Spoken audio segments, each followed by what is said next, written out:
What's up, everybody? It's Joe with We Are H Development. We're about accountability, positivity, emotional and spiritual development. A.P.E.S. So, next, let's talk about brokenness of love and how love gets broken. We've all experienced relationships coming apart, coming to an end. We, I'm sure that I can't speak for everyone. I can speak for myself. I have definitely experienced relationships that I thought were going to last a lifetime that got broken. And whether it be friendships, whether it be infatuations, whether it be compassionate love or passionate love, whatever type of love it was, I've had experiences with all types of love that I thought was never going to end. And as human beings, I feel like we have a sense of permanency about us. When things are good, we feel like it's going to be good forever. And when things are bad, we feel like it's going to be bad forever. Like we don't see a light at the end of the tunnel. And that's part of the process in evolving and growing and learning from situations and learning life's lessons is we get to see the light at the end of the tunnel and we get to the other side of whatever it is. So let's talk about some of the things that breaks love's bonds, right? First and foremost on the list is bad behaviors.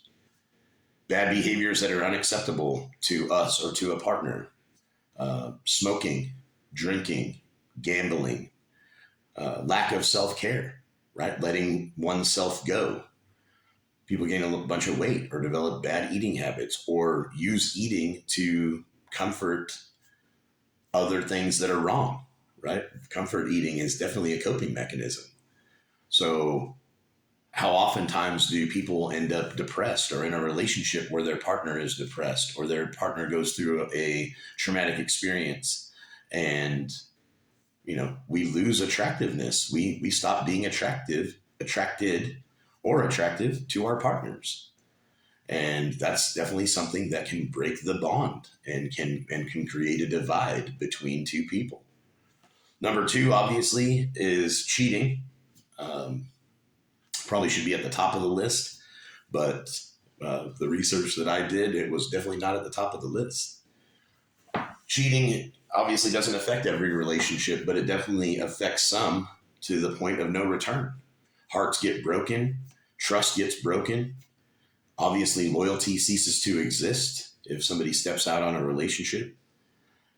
I have been a cheater, admittedly, and I have been cheated on.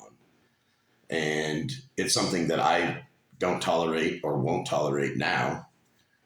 I've certainly tried to come back from a relationship, come back in a relationship where I stepped out or where my partner stepped out, and it is near impossible. There's no undoing certain things. So being unsupportive, if you stop being supportive of your significant other's wants, needs, and desires, what you're really conveying to them is that they are no longer worth your time or your energy.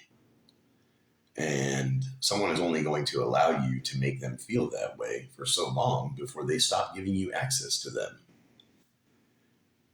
I'm only going to allow someone so many opportunities of making me feel like I'm not worthy of their time or I'm not worthy of their energy when I'm confiding in them or leaning on them or sharing with them something about a work relationship or a work situation or a personal relationship or a friendship, something that I need emotional support in. And if I'm not getting that, if my partner seems uninterested, I'm only going to allow them to make me feel that way for so long before I stop allowing them access to me. I would probably communicate what I needed and what I felt like I wasn't getting. But how often does that happen? How often does somebody feel unsupported and feel like they don't matter or their significant other doesn't care about their feelings or care about investing time and energy into their feelings? That's a difficult thing to address and to identify and to definitely to talk about. The next thing I want to talk about is toxic people. I have had the personal experience of being a toxic person, a friend to my best friend in life. He allowed me access to his family, and I would go to parties and functions at his house, and I embarrassed him and I embarrassed his wife by getting drunk and showing out and just being an asshole to her friends and really embarrassed myself. So I had to make amends for that behavior. I had to set right that wrong. I had to take responsibility for the person that I was and the way that I was behaving. And through no fault of his own, my friend was harming the bonds of his love connection with his spouse because he allowed me access to their life. And I think that lots of times we have friends that are toxic that we wish weren't, or we love them anyway because we've been friends with them for so long, and we love them and we accept them flaws and all. And thank God for that kind of friendship, because that man is still my friend today. And I'm not the same person that I was. So toxic people, with number 6, withholding affection or attention. How oftentimes have we been in relationships where either we've been hurt or turned off or been negatively affected by our significant other, and so we were cold to them. We gave them the cold shoulder, right? We withheld physical attention or affection. Fear has caused that. When I went through cancer, my significant other was so afraid of being close to me and losing me that she actually became inaffectionate physically to protect herself. And that was harmful to me. And that drove a wedge in our love bond, in our connection. So this is just my experience, but the point is that people do this all the time. When we feel rejected from lack of affection or lack of attention, it's only going to be a matter of time before we allow someone to make us feel rejected or unwanted, before we no longer want to be a part of that relationship. And therefore, the love connection, the love functionality gets broken. Lying, number 7. And why does this happen? Why do people lie in relationships, especially when they love someone? Well, more often than not, it's because we don't want to hurt the person, right? We don't want them to get hurt by something that we've done. We don't want them to find out the truth about a decision or a choice that we made. Well, that's bullshit. We lie because we don't want to look bad. It's not about protecting them. It's about protecting us. I don't want you to leave me if you find out about something that I did or I said. One of my most valued relationships in this life, I destroyed with lying. And it was my fear. I wasn't lying to protect her from the truth. I was lying because I was afraid she would leave me if she knew the truth. I was afraid she would leave me if she knew that I had a problem with drugs and that I was sneaking around getting loaded behind her back. That she wouldn't want me anymore. I wasn't lying to protect her feelings. I was lying to protect mine. Anyway, so lying is a huge destroyer of trust. It's a huge destroyer of relationships and that love bond, right? Those connections that we have with people get destroyed. That trust gets broken, and there's no coming back. Stealing is another one. Financial infidelity, stealing from your significant other. This happens a lot of times when somebody's stay at home, whether it be a stay at home mom or stay at home dad or whatever the case may be, whoever the breadwinner is. So, yeah, we start depending on other people financially. We start feeling like we're not getting what we need or deserve. It leads us to misbehave and to start withholding funds or stashing funds or reallocating funds, however you want to look at it. It becomes deceitful, and in and of itself becomes a form of lying and is harmful, right? And there stem all other forms of failing, which leads us right into communication, right? So lying, stealing is broken trust, broken loyalty, broken commitment, broken love bonds. Communication is hugely important, certainly not the last and certainly not the least. Communicating is the single most important element of relationships. If we're not communicating our needs, wants, and desires, how is our partner supposed to know what we need, want, and desire? How are they supposed to meet our needs if we're not communicating those things? A lot of times when some of these other things have happened, misdirected anger, withholding affection or attention, lying, dishonesty, deceit, um, when these other things happen, communication breaks too. Communication stops working. We stop making an effort, and that leads us into finally the last part of love being broken is giving up. Right. All of these things point out the fact that love is conditional. Uh, Love between two people that aren't maternal, mother or father, child, son, daughter, whatever it may be. Uh, any kind of love that isn't agape or maternal is conditional.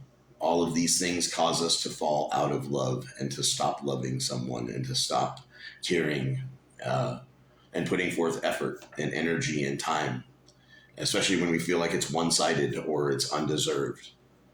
So we give up. We quit emotionally, we quit mentally, we quit physically, we quit physically trying to be affectionate, we quit mentally investing ourselves into being supportive, we quit emotionally investing ourselves into being supportive. We give up and we quit, and the relationship ceases. Sometimes we need to do that. Sometimes a relationship becomes so toxic and so unhealthy that we need to quit and we need to give up and we need to move on because it's the healthiest thing for us. So let's talk about how to prevent that from happening. Let's talk about practicing healthy love and what that looks like. How do we maintain healthy bonds and grow healthy bonds emotionally? First and foremost, I think, is vulnerability, being vulnerable with another human being, sharing intimate sides of you or intimate parts of you that everybody else doesn't get to see, being willing to talk about things that are hard or hurtful or traumatic, sharing traumatic experiences and how you got through that, and allowing somebody access to you on the deepest, most intimate level. Being vulnerable with someone is one of the highest levels of intimacy that you can achieve, right? Speaking to my friends who have been married, I have friends who have been married for most of their lives. And the number one thing when I say, what is the secret to success? It's forgiveness. Forgiveness is a huge part of practicing love. Forgiving someone their shortcomings, forgiving someone's errors, recognizing that we're only human and that we all make mistakes is a huge part of love. And practicing love is being tolerant and being kind and forgiving people their errors. The other side of that coin is acknowledging when we make mistakes, apologizing when our mistakes or our behavior is harmful, and then making an effort or a declaration that we will try to do better. Part of this apes mentality is accountability. So to me, one of the biggest things that I can do to practice love in a relationship is to admit my faults, admit when I've been wrong, admit when I've overreacted to my feelings and my tone got condescending or a look that I gave was condescending or harsh. Look, I shouldn't have done that. I'm sorry. I'll try to be more mindful and I'll try to do better.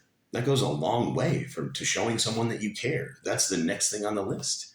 Show someone that you care by listening, by being supportive.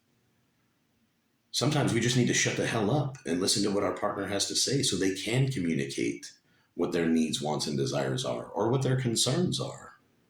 Listening shows that you care. Make time for someone.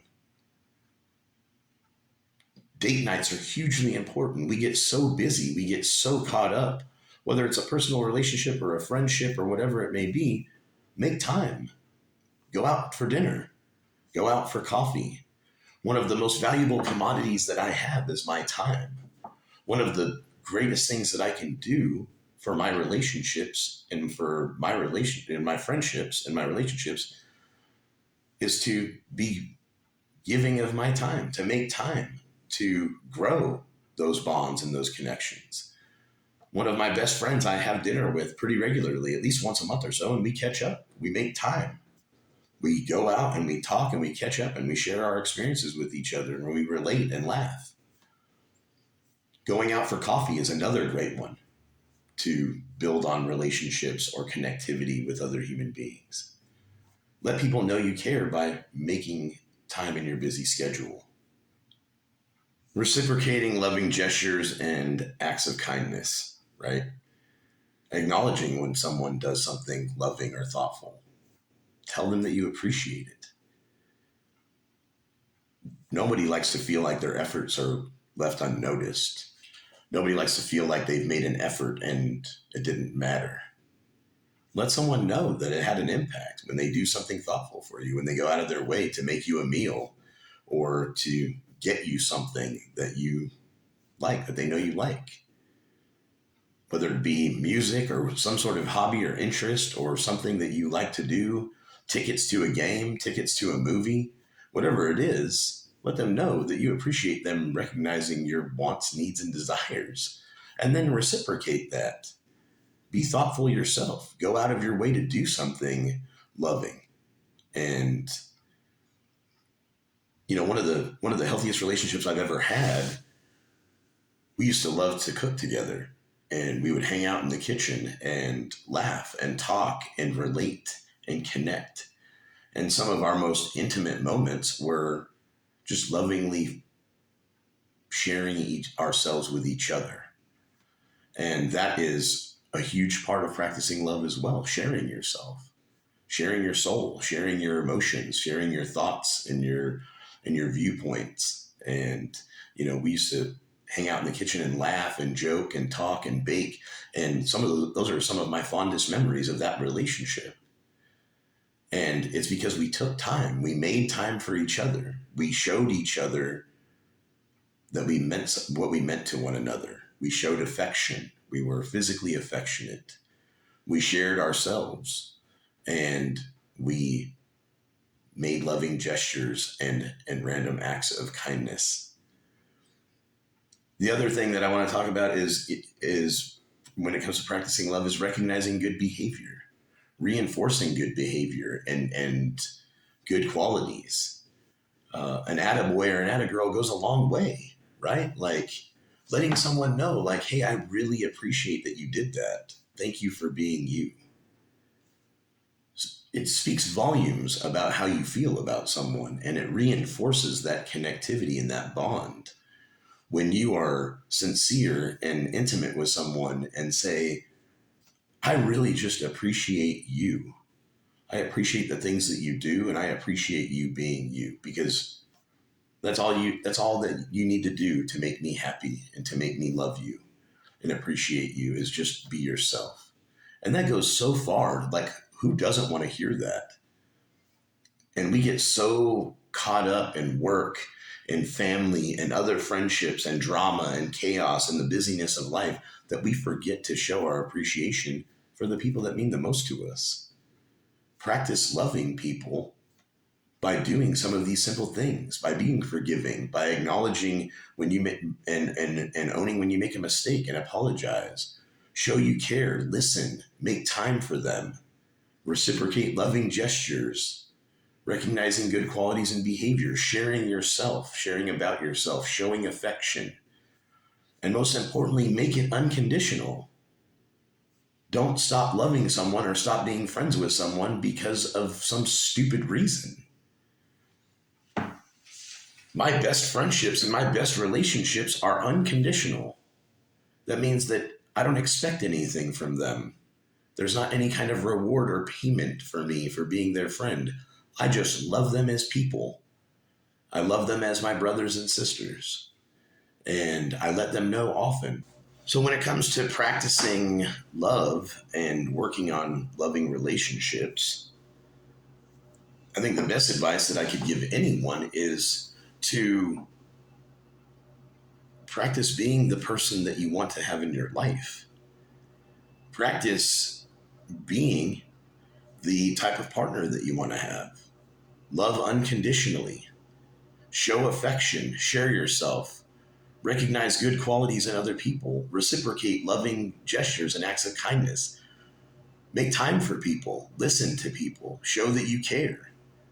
Acknowledge your mistakes and apologize for them. Offer forgiveness. Be vulnerable.